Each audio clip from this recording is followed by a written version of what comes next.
আসসালামু আলাইকুম। আশা করি সবাই ভালো আছেন। আমি আপনাদের মাঝে একটা কথা শেয়ার করব। কেউ যদি আমার প্রবলেম সলভ করতে পারেন তাহলে এসএমএস দিয়ে জানাবেন, কমেন্ট করে। এই যে আমাদের বাড়ির ডালিম গাছ আ বোনা হয়েছে প্রায় ২ বছর যাবৎ। যে বিক্রি করছে, যেখানে আনা হয়েছে সেখানে বসছে ধরা বোনার সাথে ধরবে, বাট ধরতেছে, বাট পাকতেছে না। না পাকার কারণ কি? কেউ যদি জেনে থাকেন তাহলে বলবেন, বুঝছেন? কারণ অনেক ধরে পচে যায়। পুরাপুরি আর পাকে না।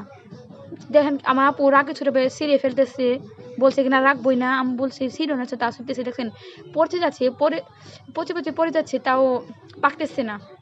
কেউ যদি জানেন কি দিলে পাকবে বা কোনো হইলে যদি সমস্যা হয় তাহলে কমেন্ট করে জানাবেন। আমিও ছিঁড়তেছি আপুর সাথে যেগুলা আছে বাতি সবগুলো ছিঁড়তেছি। এখানে নাকি জাগ দিবে, যেভাবে কলা জাগ দেয় সেভাবে জাগ দিবে। আপু সব ছিঁড়া শেষ, একটু পর জাগ দিব। প্রায় ২ কেজির ২ কেজি কাছাকাছি হবে। ২ কেজি কাছাকাছি হবে এলো। দেখছেন এটাও পচে গেছে, এটা পাকতেছে না। এটাও পচে গেছে, এটা পাকতেছে না। না পাকার কারণ কি? কেউ যদি জানেন কমেন্ট করে জানাবেন। আশা করি আমার অনেক উপকৃত হব। আসসালামু আলাইকুম। আশা করি সবাই ভালো আছেন।